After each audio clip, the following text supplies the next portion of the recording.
Assalamualaikum warahmatullahi wabarakatuh. Halo anak-anak ibu yang tercinta, bagaimana kabarnya hari ini? Sebelum belajar, alangkah baiknya kita berdoa terlebih dahulu. Berdoa mulai. A'udzu billahi minasy syaithanir rajim. Bismillahirrahmanirrahim. Rabbi zidni ilman warzuqni fahman. Ya Allah, tambahkanlah ilmu kepadaku dan beri aku pemahaman. Amin. Baiklah, pada pembelajaran hari ini kita akan belajar tentang senangnya berteman.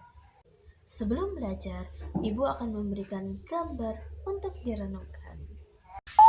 Coba perhatikan, apa yang kalian temukan dalam gambar ini? Ya, ini adalah salah satu contoh dari persaudaraan dalam Islam, yaitu persaudaraan atau pertemanan antar umat Islam.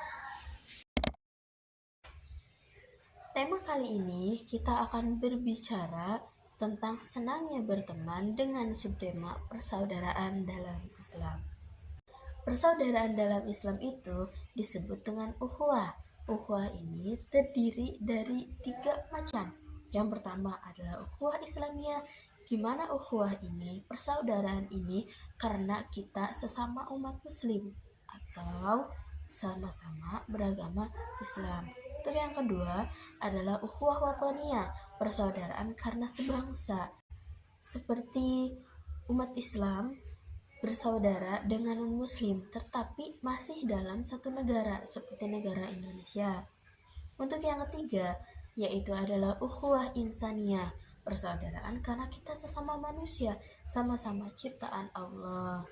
Seperti halnya di Indonesia itu banyak suku, ras, bangsa, budaya, dan juga perbedaan agama. Seperti ada agama Islam, agama Kristen, Hindu, Buddha. Itu saling bersaudara dan juga diikat dalam semboyan Bhinneka Tunggal Ika. Berbeda-beda tapi tetap satu jiwa. Bagaimana caranya agar persaudaraan antara Islam dengan non-Islam ataupun dengan sesama Islam, bahkan dengan sebangsa Indonesia ini bisa terjaga dengan baik? Kita, umat Islam, mempunyai tauladan, yaitu Rasulullah Shallallahu Alaihi Wasallam. Beliau waktu dahulu itu hidup berdampingan dengan kaum Yahudi. Singkat cerita, Rasulullah Shallallahu Alaihi Wasallam pada waktu itu selalu menolong orang Yahudi ini. Beliau selalu memberi makan, selalu menyuapinya. Beliau juga tidak pernah memaksa pengemis Yahudi ini untuk masuk ke dalam Islam. Dari keteladanan Rasulullah ini bisa kita tarik kesimpulan bahwa untuk menjaga persaudaraan dalam Islam, yang pertama, kita tidak boleh membeda-bedakan ketika menolong seseorang, baik itu yang non-Islam, baik itu dari kalangan yang berbeda, seperti budaya yang berbeda dengan kita, sukunya berbeda dengan kita, itu kita tidak boleh membeda-bedakan. Yang kedua adalah kita tidak boleh membeda-bedakan teman. Kita harus berteman dengan siapa saja selagi teman kita itu tidak pernah berbuat kejahatan, tidak pernah berbuat keburukan.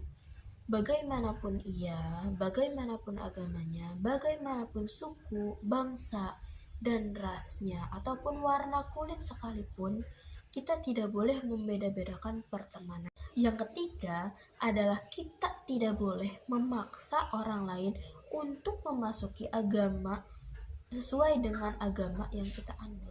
Seperti halnya kita menganut agama Islam. Ketika kita berteman dengan non-muslim, kita tidak boleh memaksa dia untuk masuk ke dalam agama kita. Masuk agama Islam itu harus sesuai dengan keinginannya, dan harus sesuai juga dengan hatinya tanpa paksaan siapapun. Lalu, apa hikmahnya kita bersaudara tanpa membeda-bedakan agama, tanpa membeda-bedakan budaya? Hikmah dari persaudaraan dalam Islam tanpa membeda-bedakan apapun, yang pertama, itu akan menciptakan perdamaian. Yang kedua, mempererat tali persaudaraan. Dimanapun kita, dari Sabang sampai Merauke, dari bangsa Indonesia, semuanya akan bersaudara. Yang ketiga, akan dicintai oleh Allah.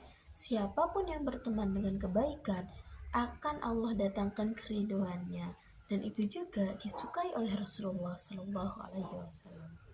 Yang keempat, orang yang bersaudara dengan baik tanpa membedakan apapun itu akan disukai banyak orang. Kenapa?